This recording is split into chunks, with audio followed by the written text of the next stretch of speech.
Hi hello नमस्कार, मी तन्वी दळवी तुमच्या सर्वांचंच मनापासून स्वागत करते अरिंदम हॉस्पिटल प्रस्तुत हेल्थ पहेलीमध्ये। आजच्या जनरेशनचा एकच अट्टाहास आहे, ते म्हणजे सुंदर दिसणं।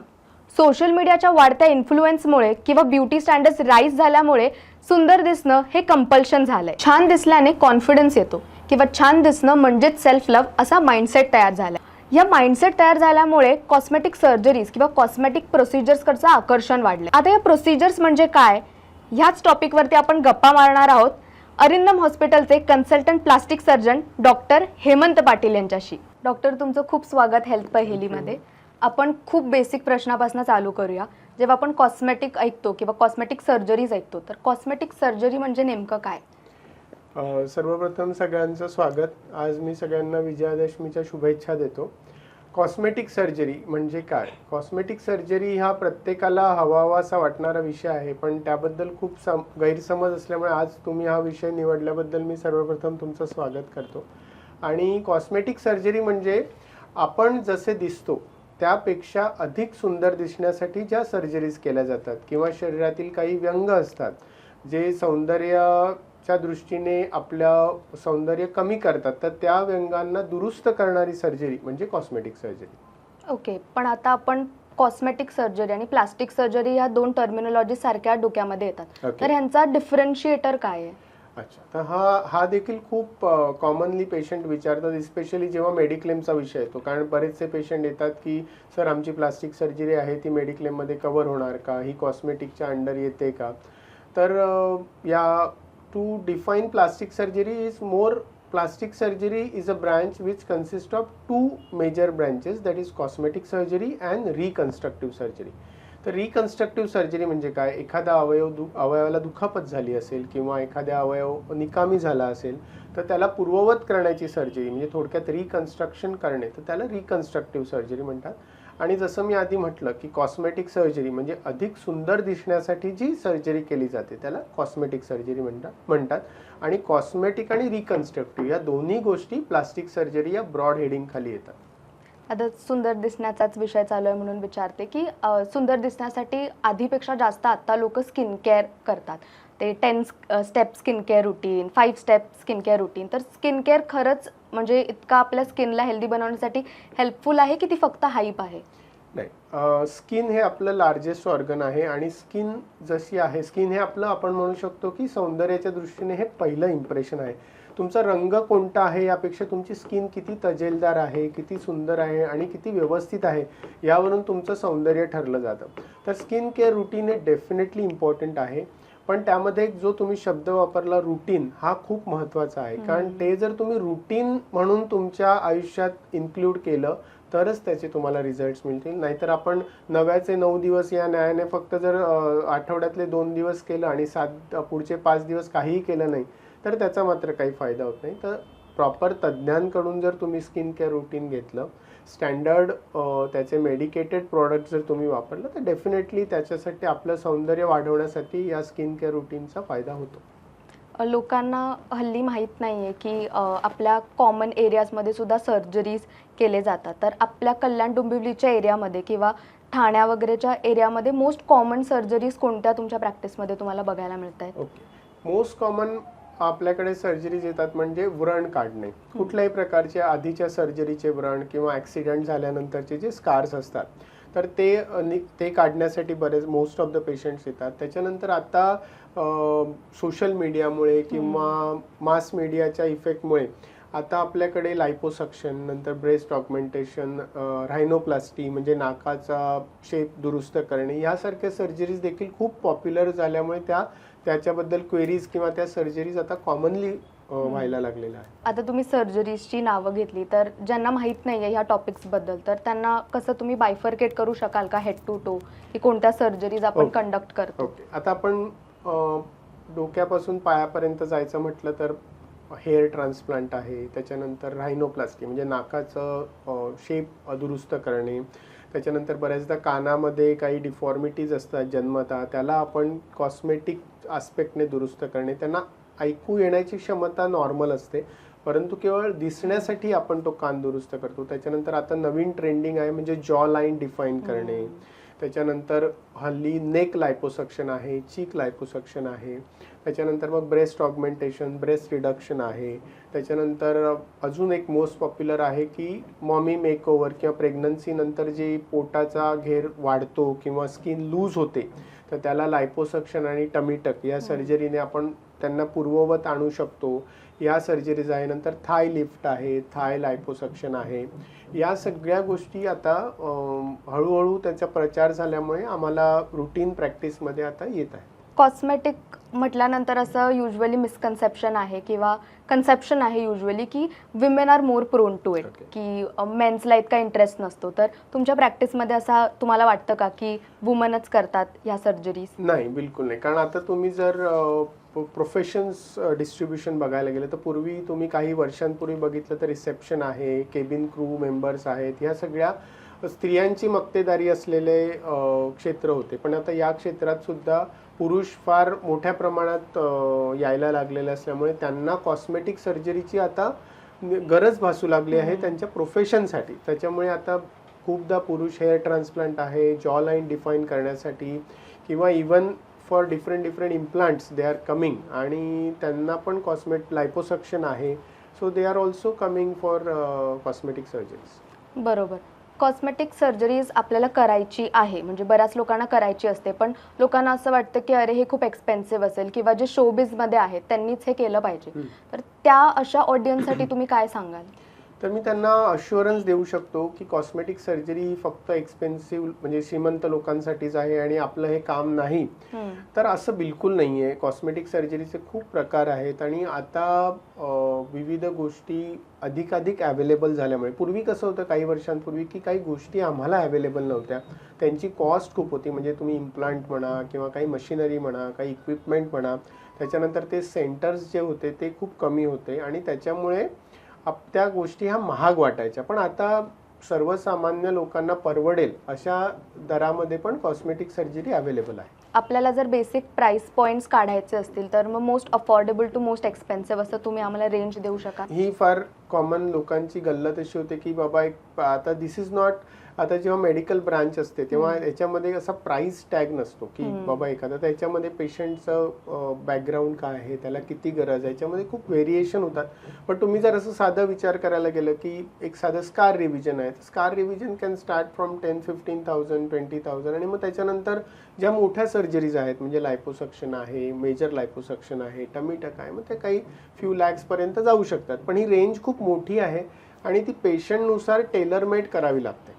बरोबर. मी बऱ्याचदा आता ह्याचा रिसर्च करत होते तर हा प्रश्न सतत येत होता की लोकांना ब्रेस्ट इम्प्लांट्समध्ये इंटरेस्ट तर आहे पण त्या रिलेटेड खूप भीती सुद्धा आहे की जर आपण केलं आणि लिकेज झालं तर मग हे किती सेफ आहे असं तुम्ही ऑडियन्सला सांगू शकाल? आता प्रत्येक सर्जरीला काही जोखीम ही असतेच, परंतु आता विथ व्हेरी गुड इम्प्लांट्स, म्हणजे आता इम्प्लांटचं जे स्टँडर्ड आलेलं आहे त्याच्यानुसार त्यांच्यामध्ये लिकेजचं प्रमाणही कमी झालेलं आहे. आणि ब्रेस्ट इम्प्लांटबद्दल पूर्वी खूप भीती होती की त्याच्यामुळे कॅन्सरचं प्रमाण वाढतं, ब्रेस्ट कॅन्सरचं. तर आता FDA विविध देशांमधल्यांनी अप्रूव्ह केलेले इम्प्लांट्स आता बाजारात अवेलेबल आहेत. तर जर आपण चांगल्या क्वालिटीचे इम्प्लांट वापरले, तुम्ही सर्टिफाईड प्लास्टिक सर्जन्सकडून जर प्रोसिजर करून घेतल्या, चांगल्या सेंटरला करून घेतल्या, तर ही जी शक्यता ही फारच कमी न असण्या एवढी आहे. त्याच्यामुळे त्याची कोणतीही पेशंट्सनी भीती बाळगू नये आणि ज्यांना त्या करायची उत्सुकता आहे किंवा जे करू इच्छितात त्यांनी अगदी मोकळ्या मनाने सर्जरी करून घ्यावी. बरोबर. तुम्ही बोलात सेफ ठिकाणी करून घेतलं पाहिजे anything related to cosmetic surgery. आजकाल हा ट्रेंड खूप आहे की ब्युटी पार्लर्स जे आपले आहेत ते ब्युटी पॅकेजेस खूप विकतात की मायक्रो निडलिंग करून घ्या, आमच्याकडनं व्हाईटनिंग, स्किन व्हाईटनिंग ट्रीटमेंट्स करा किंवा लेझर करा. तर मग हे ब्युटी पार्लर्सकडनं करून घेणं सेफ आहे का? आता हा अतिशय महत्त्वाचा प्रश्न तुम्ही विचारलाय, कारण आमच्याकडे बरेच पेशंट येतात की कानाचं होल मोठं झालंय, ते रिपेअर करण्यासाठी ग्लू लावला आणि मग ते पूर्ण कानाची पाळीच काळी पडली. सो ह्या सगळ्या ज्या गोष्टी असतात, कसं आहे की सर्जिकल गोष्ट किंवा हे सगळे इक्विपमेंट चालवणं हे टेक्निकल गोष्ट आहे, परंतु ती कोणालाही ऑब्झर्व करून वगैरे येऊ शकते. परंतु पेशंटचा पूर्ण अभ्यास करून त्याला कोणती ट्रीटमेंट द्यायची आहे ह्याचा पूर्ण अभ्यास करून त्याला ती ट्रीटमेंट देणं आणि त्याच्या अनुषंगाने जर काही चुकून कॉम्प्लिकेशन झाले तर ते मॅनेज करणं, हे करण्यासाठी तुम्हाला प्लास्टिक सर्जरीचा जो प्लास्टिक सर्जन इतकी वर्ष त्यांचा अभ्यास करतात ते तुमचं मागे बॅकअप असणं खूप गरजेचं आहे. त्याच्यामुळे मी सर्वांना हा सल्ला देईन की ज्या कॉस्मेटिक सर्जरीज आहेत त्या तुम्ही प्रॉपर सर्टिफाईड प्लास्टिक सर्जनकडून जर करून घेतलं तर तुम्हाला डेफिनेटली रिझल्ट्सही खूप चांगले मिळतील आणि कॉम्प्लिकेशन्स कमीत कमी होतील. बरोबर. आता तुमची एवढ्या वर्षाची प्लास्टिक सर्जरीची प्रॅक्टिस आहे, तर असं कधी अनयुज्युअल केस कधी आली आहे की मला असा चेहरा पाहिजे, की मला एक सर्टन रिक्वायरमेंट आली आहे की डिट्टो की? हो, तशा तर खूप मजेशीर किस्से आहेत, पण एक सांगण्यासारखा मी सांगू शकेल की एक मुलगी आली होती माझ्याकडे तिच्या नवऱ्याला घेऊन की आम्ही पळून जाऊन लग्न केलंय पण आम्हाला परत त्याच गावात जायचंय तर मला चेहरा बदलून द्या.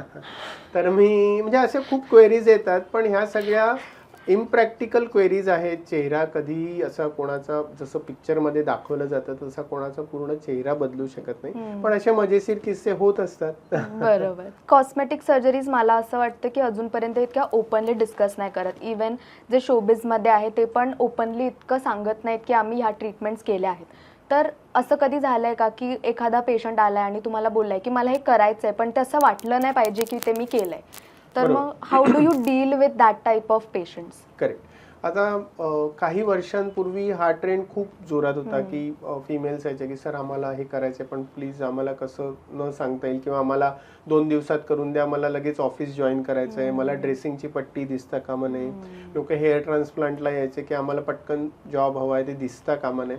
पण हळूहळू मला असं वाटतं की जसं ते पॉप्युलर होत चाललेलं आहे आणि ओव्हरऑल सोशल मीडियामध्ये कळतंय आणि नाव पीपल हॅव ॲक्सेप्टेड की मी कॉस्मेटिक सर्जरी करून सुंदर दिसलो तरी मला चालेल पण मला सुंदर दिसायचं आहे.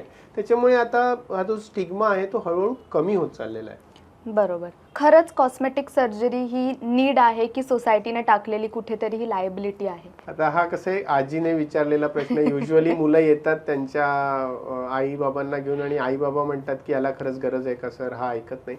पण कसं आहे की तुम्ही आरशात जेव्हा तुम्ही स्वतःला बघता तेव्हा तुम्ही हवं तसं दिसणं ही एक तुमची मानसिक गरज आहे. ठीक आहे. तर त्याच्यामुळे ती सर्जरी आता एवढी अवेलेबल आहे, त्याच्यामधल्या जोखमी कमी झालेल्या आहेत. तर एखाद्याला जर थोड्या सर्जरीच्या मदतीने जर त्याला हवं तसं रूप मिळत असेल तर डेफिनेटली त्याचा कॉन्फिडन्स आज वाढतो. तो त्याच्या प्रोफेशनमध्ये खूप हिरिरीने भाग घेऊ शकतो आणि त्याच्या यशामध्ये त्याचा खूप मोठा वाटा आहे आजकालच्या जगामध्ये. तर ती फक्त सोसायटीने हाईप केलेली गोष्ट नाहीये, तर ती आज खरोखर आजच्या जगाची ती गरज आहे. कॉस्मेटिक सर्जरी ज्यांना ऑप्ट करायचं असेल किंवा जी लोक विचार करत असतील कॉस्मेटिक सर्जरी करायचं, त्यांच्यासाठी तुमचा एक प्रॅक्टिकल सल्ला काय असेल? नेहमी लक्षात ठेवा की cosmetic surgery doesn't change you. ठीक आहे. It just takes out better out of you. ठीक आहे. सो तुम्ही प्रॅक्टिकल एक्सपेक्टेशन ठेवा. तुम्ही जर मला असं कोणाचा फोटो आणून दाखवलात की सर मला ह्याच्यासारखं नाक करून द्या, तर तुम्ही नीट लक्षात घ्या. मी नेहमी माझ्या पेशंट्सना सांगतो की आज आपण सुंदर चेहरे बघतो. आता एक उदाहरणार्थ नाव घ्यायचं तर ऐश्वर्या राय आहे, हेमा मालिनी आहे, अशा बऱ्याच हिरोईन्स आहेत की आपण म्हणतो की यांच्यासारखं नाक मला करून द्या. पण आम्ही नेहमी त्यांना दाखवतो की ते नाक जरी तुम्हाला लावलं तरी सुद्धा तुमच्या चेहऱ्याला ते प्रपोर्शनला ते सूट नाही होणार.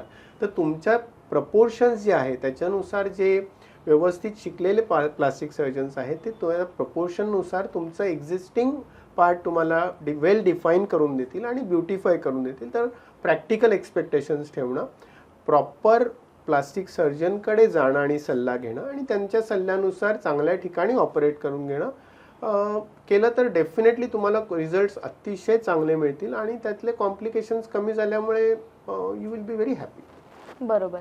कॉस्मेटिक सर्जरीचं फ्युचर तुम्हाला कसं दिसतं, की ते मोर ॲक्सेसिबल असेल की ते अजून जास्त लक्झुरियस असेल? नाही, definitely cosmetic surgery is going to be more accessible आणि फ्युचर ट्रेंड्स तुम्ही म्हणाल तर मोर अँड मोर आपलं जसं मेडिकल सायन्स डेव्हलप होत आहे तर त्याच्यामध्ये खूप साऱ्या गोष्टी आता आपल्याला कळत आहेत की we are now doing fat grafting आहे. त्याच्यानंतर आपण स्टेम सेल थेरपी करतो आहे की ज्याच्यामुळे ज्या सर्जरीज पूर्वी मोर अँड मोर इन्व्हेसिव्ह होत्या त्या आपण आपला मिनिमली इन्व्हेसिव्ह किंवा कमी कट करता आणि अशा विथ बेटर रिझल्ट्स. आपण जास्तीत जास्त प्रोसिजर आता OPD बेसवर करायला लागलो आहोत. काही लेझर्स आता एवढे सुंदर यायला लागलेत की त्यांचा डाऊन टाईम कमी आहे विथ गुड रिझल्ट्स. तर हे सगळे टेक्निकल ॲडव्हान्सेसमेंट जे होत आहेत त्याच्यामुळे plastic surgery is going to be more accessible, better and definitely it is going to be near your home. एक लास्ट पर्सनल क्वेश्चन आहे हा, की तुमची मोस्ट फेवरेट सर्जरी कोणती आहे, की तुम्हाला ती खूप आवडते ती सर्जरी करायला? मला विचाराल तर सगळ्यात फेवरेट सर्जरी खरं म्हणजे रायनोप्लास्टी आहे. कारण नाक हा असा अवयव आहे की जो चेहऱ्याच्या बरोबर मध्यभागी आहे आणि तो कसाही लपवू शकत नाही. तुम्ही तुमचे कान लपवू शकता, तुमच्या डोळ्यांना तुम्ही वेगळ्या प्रकारे हाईड करू शकतात, पण नाकाचा जो शेप आहे तो तुम्ही लपवू शकत नाही. तर जेव्हा आम्ही अशा मुली येतात की नाकाच्या शेपमुळे लग्न होत नाही, and when we do surgery and when they bring their wedding cards to you, it is very satisfying. आणि so it is really a very nice feeling you get when you do a successful rhinoplasty. Cosmetic सर्जरीजला insurance आपण opt करू शकतो का? Cosmetic सर्जरीला आतापर्यंत तरी भारतामध्ये insurance ही provision आलेली नाही आहे. कारण ही सर्जरी जीवनावश्यक नाही, त्याच्यामुळे अजूनही इन्शुरन्स कंपन्या त्यांना त्यांच्या इन्शुरन्स खाली घ्यायला अजून रेडी नाही आहेत. पण डेफिनेटली काही वर्षांनी जेव्हा या सर्जरींचं प्रमाण वाढेल आणि त्याची डिमांड वाढेल, तेव्हा भविष्यात मला तरी असं वाटतं की डेफिनेटली यातलं काही spectrum of cosmetic surgeries will come under insurance coverage. तरी पण बऱ्याचदा ब्रेस्ट रिडक्शन ही एक स्पेसिफिक सर्जरी सांगू शकतो की जी बऱ्याच बायका केवळ सुंदर दिसण्यासाठी नाही तर त्यांना सर्वायकल पेन होतं, बॅक पेन होतं because of large breast size, त्या करून घेतात. तेव्हा बऱ्याचदा त्यांना काही कंपनीज क्लेम द्यायला तयार असतात. पण अजूनही तुम्ही असं म्हणू शकता की कॉस्मेटिक सर्जरी इन्शुरन्स खाली येत नाही. ओके. अरिंदम हॉस्पिटलमध्ये जर एखाद्याला येऊन कॉस्मेटिक सर्जरीज करायच्या असतील तर मग कोणत्या कोणत्या सर्जरीज आपल्याकडे अवेलेबल आहेत? अरिंदम हॉस्पिटल मध्ये आमचं जो सेटअप आहे त्याच्यामध्ये state of the art operation theatres आहेत, मायक्रोस्कोप आहे आणि जे इक्विपमेंट्स आम्ही घेतलेले आहेत ते याच दृष्टीने घेतले आहेत की कुठल्याही प्रकारची सर्जरी एखाद्या पेशंटला हवी असेल तर त्याला एका रूफ खाली मिळावी. त्याला आमची पूर्ण टीम म्हणजे anaesthetist team, intensive care team, physician team आणि इतर सर्व आमचे डॉक्टर्स हे एका रूफ खाली असल्यामुळे किंवा तुम्ही म्हणू शकता एव्हरीथिंग अंडर वन रूफ असल्यामुळे तुम्ही कुठलीही सर्जरी अरिंदम हॉस्पिटलमध्ये करू शकतात आणि त्याच्यासाठी लागणारी प्रत्येक गोष्ट तिथे अवेलेबल आहे. So it is one stop solution for all the cosmetic surgeries. Cosmetic सर्जरीसाठी एज हा बॅरियर असतो का? नक्कीच नाही. एज हे सुंदर दिसण्यासाठी कुठलंही वय नाही, प्रत्येकाला सुंदर दिसण्याचं असतं. हां, वयानुसार सर्जरीची रिक्वायरमेंट बदलते आणि काही तरुण लोकांना वेगळ्या सर्जरींची गरज असते. जसं वय वाढत जातं तसं जसं स्किन लूज होते, रिंकल्स येतात, तर त्याच्यामुळे जे वयस्कर महिला असतात किंवा वयस्कर पुरुष असतात त्यांना मग फेस लिफ्ट आहे, थ्रेड लिफ्ट्स आहेत, ह्या सगळ्या सर्जरींची गरज असते. पण आजकालच्या जगात कोणीही स्वतःला म्हातारं समजायला तयार नाही आहे, त्याच्यामुळे कुठल्याही वयात प्रत्येकाला तरुणच दिसायचं आणि सुंदर दिसायचं. Definitely age is not a barrier for cosmetic surgery. Thank you doctor so much की तुम्ही हेल्थ पहेलीमध्ये आलात. तुम्ही एवढ्या वास्ट टॉपिक इतक्या सोप्या शब्दामध्ये आम्हाला सांगितलात. माझे स्वतःचे पर्सनल खूप डाऊट्स होते, ते एकदम क्लिअर आउट झाले आणि मला थोडीशी भीती होती की हे खरंच करता येईल का, अफोर्डेबल असेल का, पण तुम्ही इतका कॉन्फिडन्स दिला मला आणि आय गेस आता आमच्या ऑडियन्सला पण इतकंच कॉन्फिडंट वाटत असेल फॉर कॉस्मेटिक सर्जरी. जर आपल्या यूथला एक टेक होम मेसेज द्यायचा असेल तुम्हाला तर तो काय असेल? Okay, thank you. मी पण तुमचे आभार मानतो की तुम्ही आज मला इथे बोलवलं आणि माझ्या माध्यमातून सगळ्या समाजाला कॉस्मेटिक सर्जरीबद्दल असणारे जे मिथ्स होते ते आपण आज इथे दूर करू शकलो.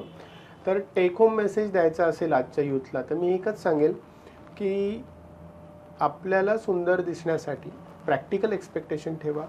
मी जसं आधी बोललो की cosmetic surgery doesn't change you, it just takes out a best person out of you. योग्य डॉक्टरांकडे, योग्य प्लास्टिक सर्जनकडे जा, चांगल्या ठिकाणी सर्जरी करा आणि शॉर्ट टर्म रिझल्ट्सकडे बघू नका. केवळ कोणी तुम्हाला जाहिरातीमध्ये दाखवलं की हे क्रीम लावा आणि मग तुम्ही सुंदर होणार, हे पावडर लावा, ह्या गोळ्या घ्या, हे इंजेक्शन घ्या, तर त्यामागे कोण तुम्हाला सांगतंय? योग्य डॉक्टरांकडून जर सल्ला घेतला तर त्यापासून होणारे धोके तुम्ही टाळू शकतात आणि definitely you can access cosmetic surgery आणि यू कॅन बी ब्युटिफुल. तुम्हाला आजचा एपिसोड आवडला असेल तर don't forget to like share and subscribe to Arindam hospital. Until then, नमस्कार.